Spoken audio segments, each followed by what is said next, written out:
Hi, everyone. I'm Tracy Marchanda, and I'm presenting to you a recording on Module 4, Public Education Law and Governance as part of EAD 601. At the end of this presentation, you should follow the directions to complete the assignments. Let's get started. As a result of this module, learners will be able to explain the difference between educational law, regulation, and policy. You should also be able to explain how school districts development and govern laws, regulations, and policies. You should be able to identify the key ideas in applicable federal and state laws, and you should be able to navigate Part 100 and 200 of the New York State Commissioner's Regulations. Learners will, at the end, develop a document, diagram, or other visual representation that links federal and state laws, policy, regulations, practices to the local public school district. Let's talk about the difference between all three. As you know, the United States Constitution governs all that we do as citizens of the United States. From there, laws are developed, and sometimes those are called acts. Those three things, Constitution, law, and acts, are all federal actions taken to guide the work that we do. From there, states develop regulations, and for school districts, we develop rules and policies that implement those federal actions, state interpretations at the local level. On the left of this screen, you'll see some examples. So for example, in the education world, the Constitution in the 14th Amendment outlines the laws that are equal protection for all citizens. As an act out of those laws and at 14th Amendment, the federal government developed the Equal Education Opportunities Act. New York State, as an example, out of that education opportunity, New York State developed a regulation that to enter kindergarten, you must be 5 by December 1st. That's not the same in all states. That's New York State's interpretation of the Federal Constitution Amendment, the law, and the act that was developed at the federal level. At the local implementation level, school districts develop rules and policies to implement those regulations. For example, in your school district, although New York State tells you that kindergartners must be 5 by December 1st, your school district has the ability to develop the screening and placement tools and processes to implement that law. Take a minute and think about what's another federal law or act that you know about, and how can you trace it down from the federal government to New York State interpretation to local implementation.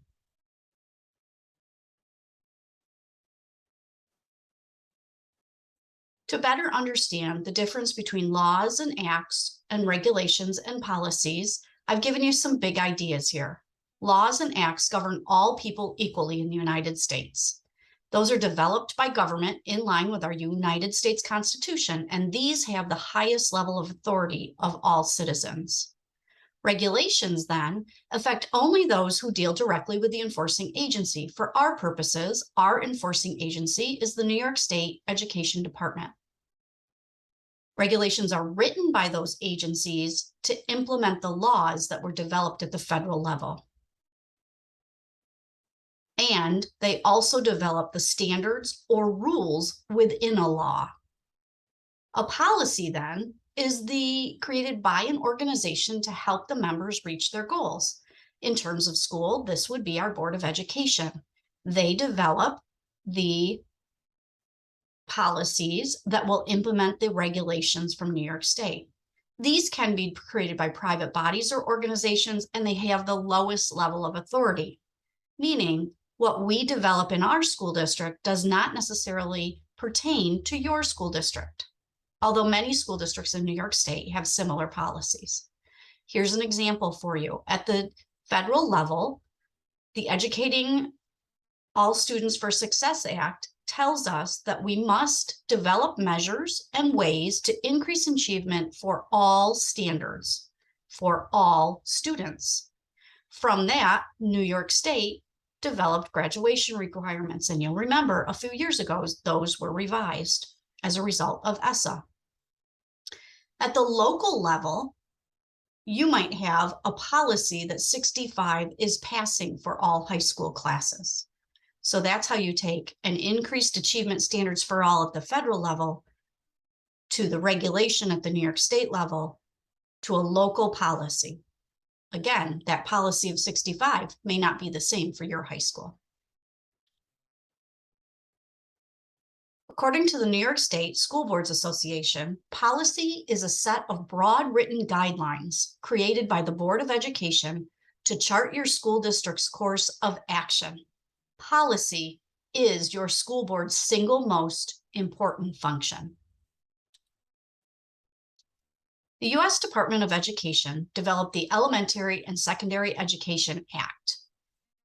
It was then revised and enhanced to become the Every Student Succeeds Act. This included title funding opportunities, federal funds that go to the state education agencies, who then funnel it to local education agencies. Understanding ESSA is critical for you as a school leader. Accountability status, measures of implementation, measures of success are all related to this act, as well as the funding opportunities your school can receive. The other federal acts that you should be aware of fall under the title acts. And there are 5 that we most frequently use. In New York State, we connect title funding to many of our programs. Title I, for example, is for those districts who serve children from low-income families to support their achievement in state standards.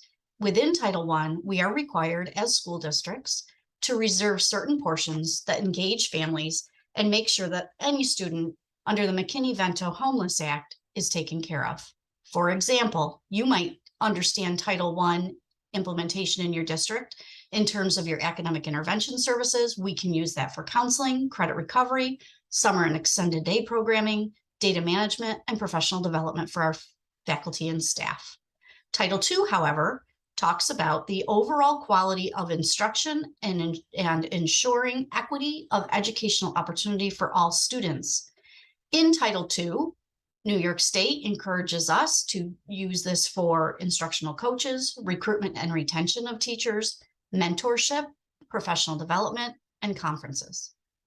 Title III is specific to the services that improve the English language proficiency and academic achievement of English language learners or multilanguage learners. These are programs that are focused on English development, professional development for the teachers who serve those students, supplemental English classes outside of the regular school day, curriculum development, recruitment of faculty, and of course, parent support. Title IV is focused around student support and academic enrichment. You often will see districts use Title IV funding for school resource officers, mental health staff and services, wellness programs, and extended day programming. And finally, Title V is the Rural Education Achievement Program, also known as REAP. It assists districts in rural areas meeting state expectations. And this must be new, not existing programming. So if you use it one year for one program, the next year you have to use it for a new program. It's important to note that not all districts receive funding in all 5 of the title funding lines. Some other title pieces, policies, regulations, and acts that you should know about are listed on this slide. For example, Title VI prohibits discrimination on the basis of race, color, or national origin in any program or activity that receives federal funds or other federal financial assistance. Title VII prohibits employment discrimination based on race, color, religion, sex, and national origin. So Title VI is programming. You can't discriminate in programming, where Title VII talks about prohibiting employment discrimination. Title VIII, which often doesn't come into play in schools in the educational setting. However, it's in the housing related issues. So students in your districts may receive Title VIII support, or their families, to help with their housing related. Again, it tells us that we can't discriminate based on race, color, religion, sex, including gender identity and sexual orientation, family status, national origin, or disability. The one that you're probably most familiar with, and you've probably already completed your school district training on this that's required annually, is Title IX. Title IX prohibits sex, including pregnancy, sexual orientation, and gender identity discrimination in any educational program or activity that receives federal financial assistance.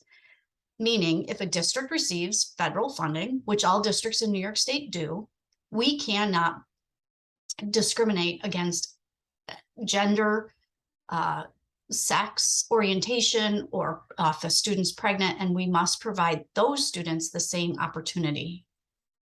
You might know this most frequently in terms of athletics.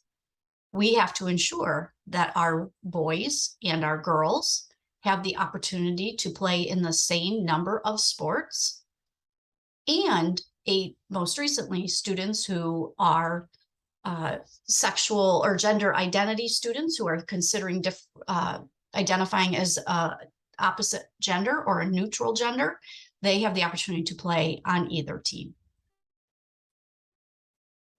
And some other major acts as school leaders that you should at least have awareness of. You may not deal with these every day, but it's important that you have this resource. ESSA, Every Student Succeeds Act.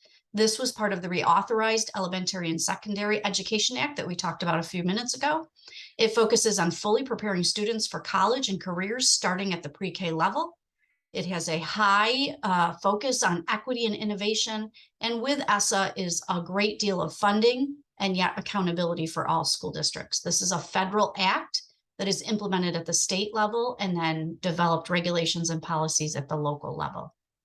IDEA, or Individuals with Disabilities Education Act, a federal act that ensures students with disabilities have equal access to all programming, provides for least restrictive environment, and it provides for special education and related services. Within the IDEA Act, we are also governed on the processes and procedures for supporting students with disabilities.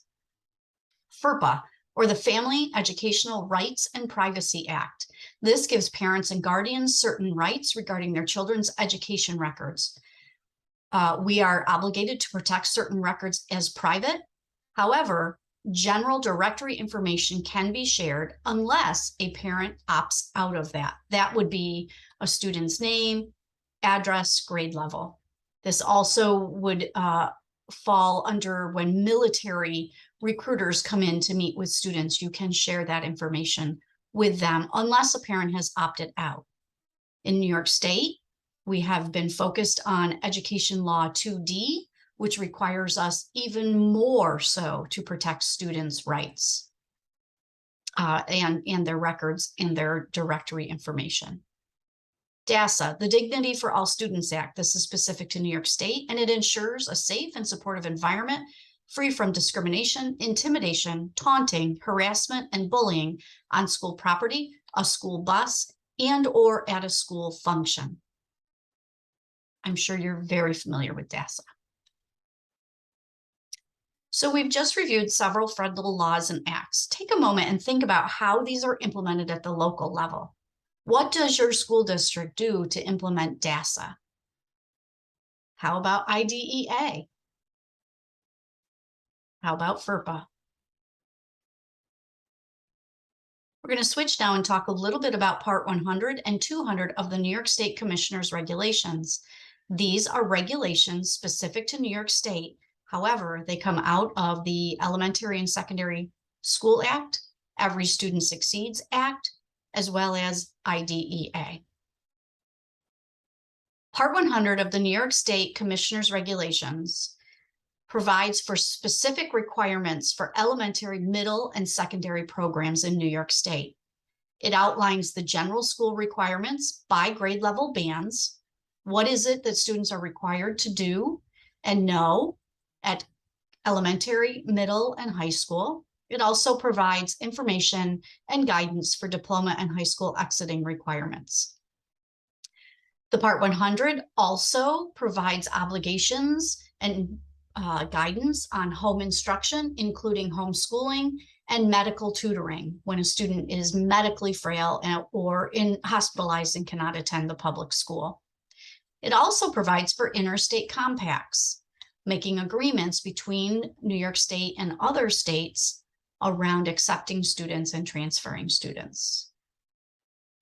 When might you need to know, use, and refer to Part 100 as a school leader? As a school leader, as a building leader, you should know what the general school requirements are for the grade levels in your building.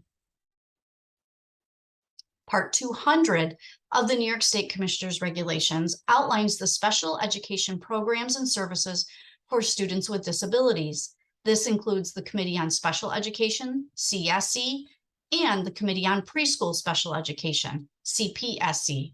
It also gives specific responsibilities to all of our boards of education, provides procedures for referrals, evaluations, IEP development, student placement and program placement, as well as an annual review. It provides due process for students. It outlines a continuum of services that students should have access to.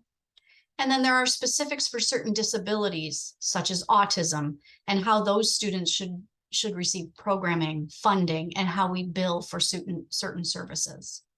It also outlines for impartial hearings when a family or student or a school district disagree about placement, goals, services. There is an outline for an impartial hearing to have somebody mediate those discussions.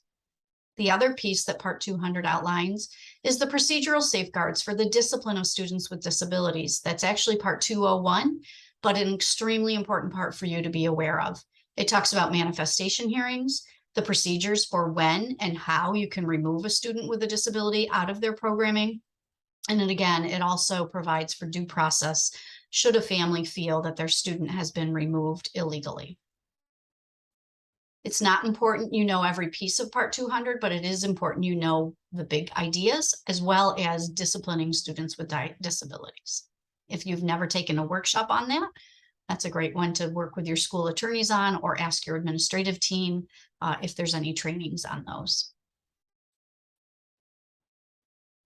Finally, these resources are the things that leaders need to implement laws, regulations, and policies. On the right, you can see the school law book that you're required to have as part of this course, and they renew it about every year. Your school district orders them for all Board of Education members, your superintendent, your administrators, but there's usually old ones laying around if you don't have the new one, and the laws don't change that much, so you'd be okay if you had an old one. But in terms of the United States Department of Education, ed.gov, you can search anything you need to know, and you should be able to find the laws or acts that govern our educational programming. New York State Education Department is niced.gov, as well as the school law book.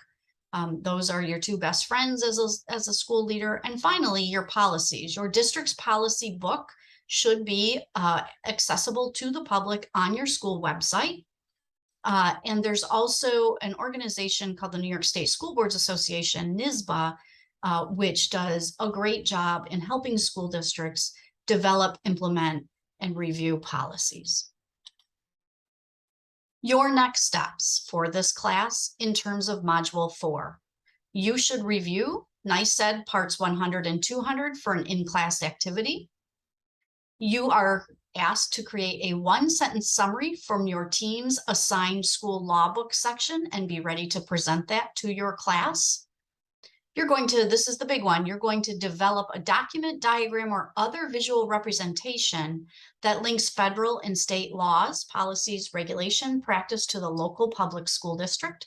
And you can't use my circle example at the beginning of this presentation. You're going to write an outline of the governance structure of your own school district and a reflection on the leadership implications of law, policy, and governance. You're then going to review 3 district policies, noting the structure and content of the policy and why each policy is important to the governance of the district and your leadership in a school district. Your superintendent, principal may be able to recommend 3 to look at, or oftentimes boards review policies at each meeting and you could find out what they're getting ready to revise and take a look at those. If you needed any help in any of those assignments, please talk to your instructor. Thank you so much. If you have any questions, this will be discussed in class. Have a great day.